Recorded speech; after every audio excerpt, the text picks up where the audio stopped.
പ്രധാനപ്പെട്ട ഒരു വാർത്തയിലേക്കാണ് കടക്കുന്നത്. സംസ്ഥാനത്ത് അതിതീവ്ര മഴയ്ക്ക് സാധ്യതയുണ്ട്. അടുത്ത 3 മണിക്കൂറിൽ 6 ജില്ലകളിൽ റെഡ് അലർട്ട് പ്രഖ്യാപിച്ചിട്ടുണ്ട്. വാർത്തയുടെ വിശദാംശങ്ങളുമായി വിഷ്ണു കരുണാകരൻ ചേരുന്നു. വിഷ്ണു, സംസ്ഥാനത്ത് അതിതീവ്ര മഴയ്ക്ക് സാധ്യതയുണ്ട്. അടുത്ത 3 മണിക്കൂറിലാണ് 6 ജില്ലകളിൽ റെഡ് അലർട്ട് പ്രഖ്യാപിച്ചിട്ടുണ്ട്. ഏതൊക്കെ ജില്ലകളിലാണ് റെഡ് അലർട്ട് പ്രഖ്യാപിച്ചത്? ജനങ്ങൾക്ക് ജാഗ്രതാ നിർദ്ദേശം നൽകിയിട്ടുണ്ടോ? മറ്റ് മുന്നറിയിപ്പുകൾ എന്തൊക്കെയാണ്? കാലാവസ്ഥാ നിരീക്ഷണ കേന്ദ്രത്തിന്റെ മുന്നറിയിപ്പുണ്ട്. അതിൽ 6 ജില്ലകൾക്കാണ് റെഡ് അലർട്ട് ഉള്ളത്. അത് ഏകദേശം ഒരു 3 മണിക്കൂർ സമയത്തേക്കാണ് തീവ്ര മഴയ്ക്കുള്ള സാധ്യത പ്രവചിച്ചിരിക്കുന്നത്.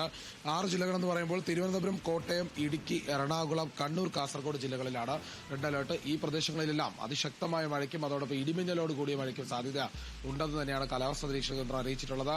ഇപ്പോൾ നിലവിൽ തലസ്ഥാനത്തടക്കം നിലവിൽ മഴ തുടരുകയാണ്. മഴയോടൊപ്പം തന്നെ ഇടിമിന്നലും കനത്ത രീതിയിലുണ്ട്.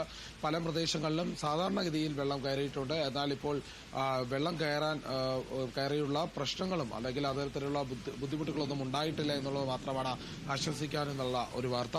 ഏതായാലും അതോടൊപ്പം തന്നെ ഓറഞ്ച് അലർട്ടുള്ള ജില്ലകൾ കൂടിയുണ്ട്. പത്തനംതിട്ട, പാലക്കാട്, മലപ്പുറം, കോഴിക്കോട്, വയനാട് എന്നിങ്ങനെ 5 ജില്ലകളിൽ ഓറഞ്ച് അലർട്ട് പ്രഖ്യാപിച്ചിട്ടുണ്ട്. അടുത്ത 3 മണിക്കൂറിൽ തലസ്ഥാനത്തടക്കം പലയിടത്തും, അതായത് കേരളത്തിൽ വ്യാപകമായുള്ള അതിശക്തമായ മഴ തുടരുമെന്നുള്ള മുന്നറിയിപ്പ് തന്നെയാണ്.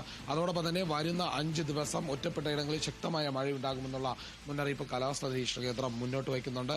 ഏതായാലും അതീവ ജാഗ്രതയോടെ തന്നെ ഈ വരും മണിക്കൂറുകളിൽ തുടരാനാണ് കാലാവസ്ഥാ നിരീക്ഷണ കേന്ദ്രത്തിന്റെ മുന്നറിയിപ്പ്.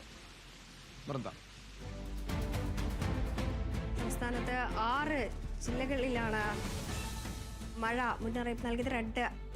6 ജില്ലകളിൽ റെഡ് അലർട്ട് പ്രഖ്യാപിച്ചിരിക്കുന്ന സംസ്ഥാനത്ത് അതിതീവ്ര മഴയ്ക്ക് സാധ്യത. അടുത്ത മണിക്കൂറുകൾ നിർണായകം. വിവരങ്ങൾ നൽകുകയായിരുന്നു വിഷ്ണു കരുണാകരൻ.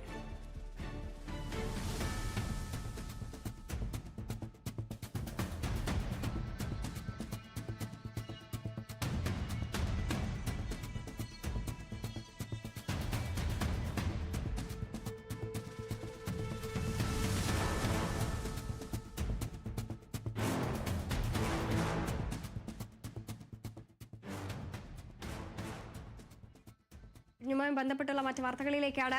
വിഴിഞ്ഞം ക്രെഡിറ്റിനെ ചൊല്ലിയുള്ള തർക്കം കൊഴുക്കുന്നതിനിടെ ഫേസ്ബുക്ക് കുറിപ്പുമായി പ്രതിപക്ഷ നേതാവ് വി ഡി സതീശൻ. ഉമ്മൻചാണ്ടിയുടെ വീഡിയോ